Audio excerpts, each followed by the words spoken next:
एक लड़का था 16 साल का। वह एक बार श्रीमद् भगवद गीता पढ़ने के लिए बैठा।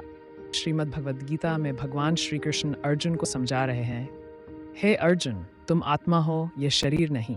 तुम अपने आप को पहचानो, तुम अमर हो, तुम कभी नहीं मरते, तुम मर ही नहीं सकते। वह लड़का जो ये सब पढ़ता है लेकिन कुछ समझ नहीं पाता कि मैं कैसे आत्मा हूँ। मैं तो ये शरीर दिख रहा हूँ, मैं आत्मा कैसे हूँ?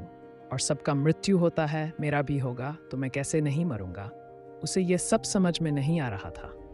वह बोला, मैं आज से गीता नहीं पढ़ूंगा, क्योंकि जो पढ़ रहा हूँ वो समझ नहीं पा रहा हूँ। केवल पढ़ लेने से क्या फायदा?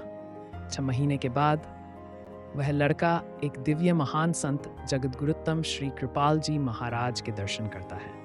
जगद्गुरु श्री कृपाल जी महाराज ऐसे परम संत हैं, ऐसे विद्वान जिनके आगे सभी मनुष्य नतमस्तक हो जाते हैं।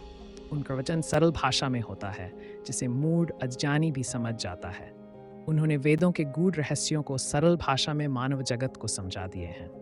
वह लड़का जब उनका प्रवचन सुनता है तो हैरान हो जाता है, क्योंकि जो प्रश्न उसके मन में थे, जो वह श्रीमद् भगवद गीता पढ़कर नहीं समझ पाया था, वह आज इनकी केवल 15 मिनट की वाणी से सब समझ गया। वह लड़का बैठकर सोचता है, अरे, मैं नहीं जान पाया था कि मैं शरीर नहीं हूँ, मैं आत्मा हूँ, लेकिन अब तो समझ गया हूँ। मैं स्वयं कह रहा हूँ कि मेरा नाम संतोष है, लेकिन मैं संतोष कैसे हो सकता हूँ? ये तो मेरा नाम है। जो मेरा है वह मैं कैसे हो सकता हूँ? ऐसे ही मैं कह रहा हूँ कि ये मेरा शरीर है। जैसे मैंने कहा था कि आज मेरे शरीर में दर्द है, मैं गिर गया, मेरे घुटनों में दर्द है, मेरी आंखों में कुछ घुस गया, मेरे पूरे शरीर में दर्द है। इसका मतलब ये मेरा शरीर है। तो जब ये मेरा शरीर है तो मैं ये शरीर कैसे हो सकता हूँ? मैं और कोई हूँ जो इस शरीर में रहकर कह रहा हूँ कि यह मेरा शरीर है।